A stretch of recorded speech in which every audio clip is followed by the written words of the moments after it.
You can always tell when something big is coming, not by the celebration, but by the struggle. Before God promotes, He prepares. Before the breakthrough, there's a battle. And just before you step into the next level of your calling, life has a way of tightening its grip. Doors start closing, plans fall apart. Silence replaces momentum. You feel stuck, overlooked, maybe even forgotten. But that's not failure, it's formation. It's the unmistakable sign that God is doing something beneath the surface. Something big. So today, I'm not here to give you comfort. I'm here to give you clarity. If you're in the storm, the silence, the resistance, you're not being punished, you're being positioned. Because when God is about to give you something big, He first makes sure you're strong enough to carry it. Let's talk about what that process really looks like and why it matters more than we realize. Before something great happens, something hard usually hits, and it doesn't come gently. It comes like a storm, loud, relentless, and personal. The winds of uncertainty, the rain of disappointment, the thunder of setbacks. These aren't random, they are not punishment, they are preparation. Most people misread the storm, they see it as the end. They think it's a sign to quit. But if you've been through enough of them, you'll know this. Storms are the gatekeepers of breakthroughs. You don't get to calm seas without navigating violent waters. You don't get the crown without surviving the crush. God doesn't give big things to people who are easily shaken, and so He allows the storm. He lets your plans fall apart so you learn to lean on purpose, not preference. He lets your strength run out so you discover His. He allows rejection so you stop depending on approval. The storm isn't there to break you, it's there to reveal you. When the lightning hits and everything's exposed, your fears, your flaws, your faith, God takes inventory. He doesn't care how impressive your resume looks when the sun is shining. He's watching how you hold the line when the wind is howling.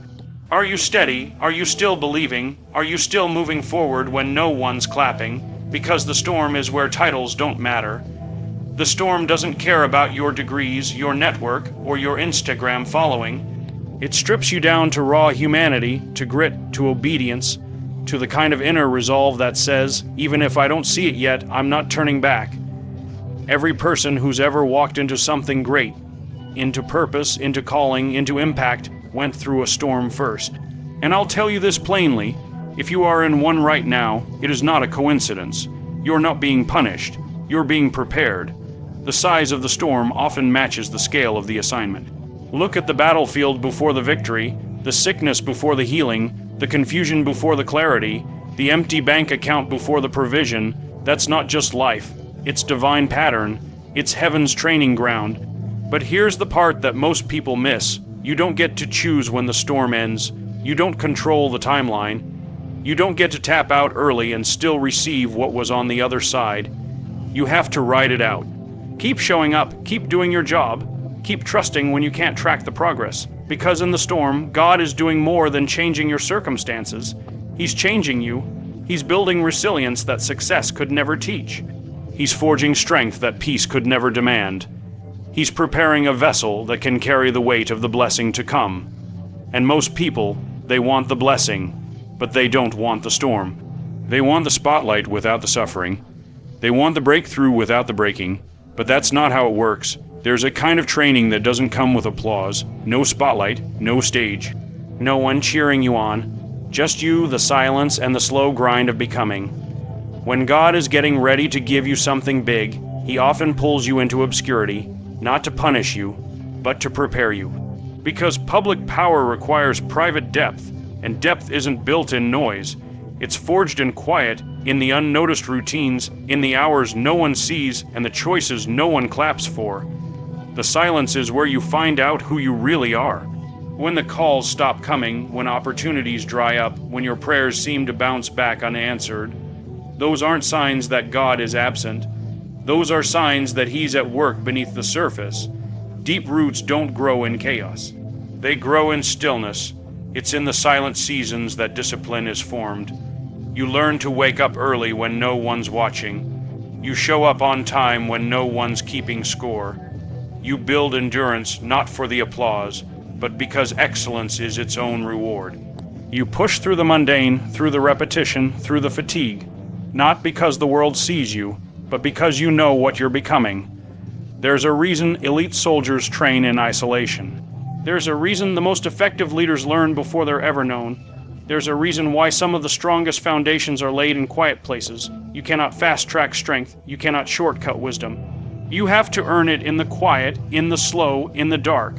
Silence is also a test of motive. Will you keep going when there's no recognition? Will you remain consistent when progress is invisible? God doesn't just prepare your skills. He purifies your intentions. He strips away the pride. He burns off the ego. He cuts out the addiction to approval. What you do when no one is looking tells heaven whether you can be trusted when everyone is. And then there's the part people rarely talk about, the emotional weight of the silence, the doubt, the questioning, the long days that feel like waste. The sense that your preparation has no audience and your effort has no purpose. But that weight, it's part of the shaping. God lets the silence sit heavy because He's not just giving you a gift. He's building the character that can carry it. In the quiet, you stop measuring success by speed. You start measuring it by faithfulness, by showing up, by staying consistent, by becoming sharper, quieter, more focused. You learn that pace doesn't determine destiny, preparation does, and preparation can't be rushed. What most people don't see is that the silent season is often the most dangerous place to quit. It feels empty, but it's full of formation. It feels slow, but it's building momentum. It feels lonely, but it's crowded with unseen lessons. In every mission, there's a difference between a reroute and a failure. In combat, you adapt to delays. In life, we often don't. We panic when the timeline slips. We assume that if it hasn't happened by now, it won't happen at all. But that thinking is dangerous. It's also wrong, because delay is not denial, not in the field, not in faith, not in life. Delay is a tactic. It's strategic. Sometimes what feels like a setback is actually a form of protection. You may be ready in your eyes, but not in God's. You may have the skill, but not the structure. You may want the opportunity, but lack the capacity to sustain it. So God delays it, not to punish you. To prepare you, if you're serious about doing anything significant, you'll face delay. The mission rarely goes according to plan. You may get the call later than expected. You may see doors close that looked perfect. You may watch others get promoted, applauded, advanced, while you stay stationed in place, and it stings. The silence, the stall, the stand by. But delay is where God develops soldiers. It's where He tests patience, not just passion. Endurance, not just energy. In the military, we learn early. Timing is everything. Launch too soon and the entire operation can collapse. Move too late and you lose your window. Precision matters. The same goes for purpose. You don't want your break through out of sync with your readiness. So when it's delayed, it doesn't mean denied. It means not yet. There's still something being built in you or around you. What makes delay hard is that it looks like failure. It sounds like silence and it feels like rejection, but none of those things are true. You're not being ignored. You are being aligned. You're not being passed over. You are being preserved. And while the world calls it stagnation, heaven calls it strategy. But the dangerous part, delay invites doubt. You start rewriting the story in your mind. Maybe I misheard. Maybe I missed my chance. Maybe it wasn't meant to be. That mental spiral is where many people forfeit what was still coming. They walk away 5 minutes before the phone rings. They give up the pursuit because the waiting wore them out. Delay exposes your stamina. In that holding pattern, you have a decision to make. Either lower your expectations to match your timeline, or stretch your faith to match God's. The ones who receive what was delayed are the ones who stay sharp, stay ready, stay obedient, even when nothing is moving, especially when nothing is moving, because while you're waiting, God isn't. He's orchestrating details you can't see. He's removing obstacles you didn't know were there. He's building bridges behind mountains you haven't reached yet. You might feel paused, but heaven is active, and when the time hits, the release will make sense. The closed doors, the late answers, the strange detours, they weren't random, they were necessary. Everyone wants to walk into the big room, the place where purpose, influence, and opportunity meet, where the lights are bright and the stakes are high. But nobody tells you this. The entrance to that room is usually small, unremarkable, easy to miss, sometimes even uncomfortable. And most people walk right past it because they're looking for something that looks more important. But that's not how real success works. That's not how God works. God's doors don't always come labeled in gold. Sometimes they look like a thankless job, a quiet assignment, a position no one else wanted. Sometimes it's showing up on time to a role beneath your ability. Sometimes it's doing the unseen work when you know you're capable of more. It's counterintuitive, but in those small spaces, the big things begin. That's where trust is built. That's where discipline gets carved into your bones. In special operations, the smallest breaches often lead to the most strategic victories.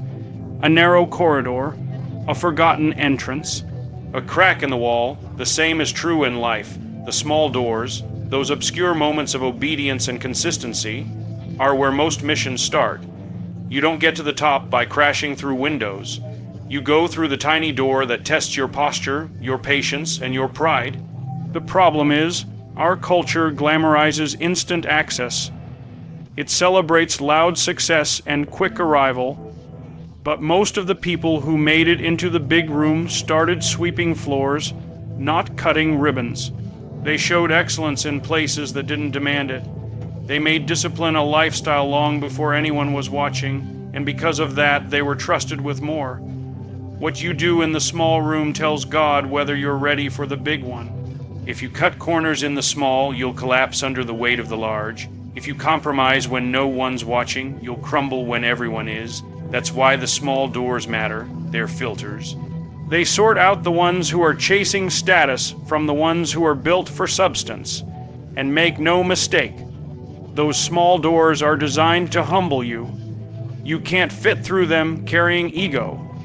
You can't squeeze in with entitlement. You've got to lower yourself. Serve, listen, learn. It feels like you're moving backward, like you're being overlooked, like you're stuck. But what's really happening is alignment, calibration, readiness training for the bigger arena you haven't seen yet. You want the big room, look for the small door. You'll find it in repetition, in restraint, in saying no to shortcuts and yes to standards. You'll find it in the hard conversations, the hidden sacrifices, the early mornings when quitting would be easier. Every small door you walk through shapes you, refines you, prepares you to handle the weight of what's coming, because the room may be big, but so is the responsibility once you get there. No one builds strength without resistance. It's a law of nature, a law of training, and a law of life. You can't develop muscle without pushing against weight. You can't gain mental toughness without pressure. And you can't grow spiritually without some opposition pressing against your faith, your patience, and your identity. If you're facing resistance, it doesn't mean something's wrong. It means something's happening. The resistance you feel is often the training you didn't know you needed. In the military, we don't become ready by watching. We become ready by enduring, by confronting hard things over and over until the body, the mind, and the will are sharpened. There is no shortcut for this process. It doesn't come from theory. It comes from friction. And God uses that same process. When you're met with resistance, closed doors, delays, criticism, doubt, it's not random. It's deliberate. It's strategic. Resistance introduces you to the areas of your life that still need reinforcement. It exposes weakness not to shame you, but to shape you. You can't conquer what you're not aware of, and resistance brings awareness faster than anything else. Think of any mission, any deployment, any major campaign. It's preceded by intense preparation. Live, fire drills, fatigue tests, simulations under stress. Why? Because when you're in the field, there's no time to develop what should have been trained. The moment the fight starts, it's too late to wish you had more resilience. So resistance isn't just inconvenience, it's readiness in disguise. The same applies to purpose. Everyone wants the promotion, the platform, the calling. Few want the resistance that forges the character to sustain it. People pray for strength, but hope to avoid the struggle. But that's not how strength is built.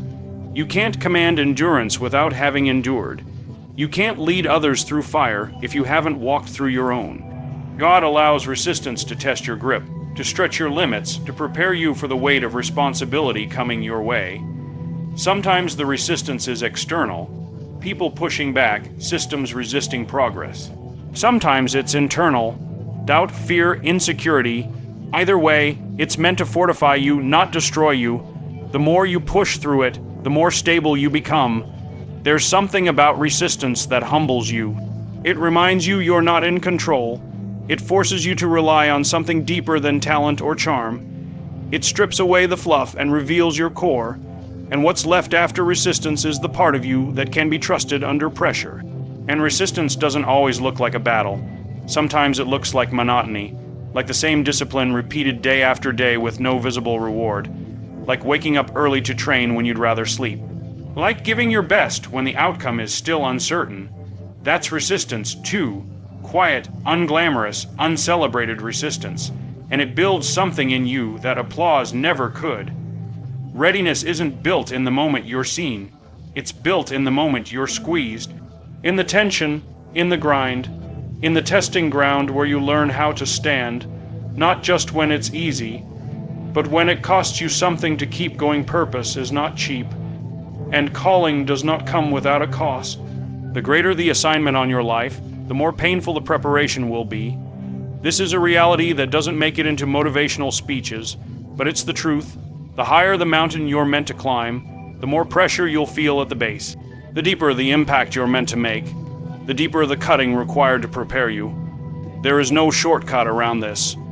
You don't get to carry something great without being broken open first, and not just once, again and again. If God's put something significant in your future, He's not going to let you walk into it soft. He'll take you through places that bruise your pride. He'll take things away. He'll let certain people leave. He'll bring you face to face with your limits, not to humiliate you, but to hollow out space inside you that's capable of holding something heavier than you imagined. In elite military training, we say the more dangerous the mission, the more brutal the conditioning. That's because there's no room for instability when the stakes are high. The same goes for calling. If your life is meant to carry influence, authority, responsibility, then don't expect a painless journey. Expect the blade, expect the carving, expect the weight of being misunderstood, misjudged, even mistreated. That's part of the cut, because God's not just building you for comfort. He's forming you for consequence, and consequence requires character, depth, grit. You don't develop that on the mountaintop.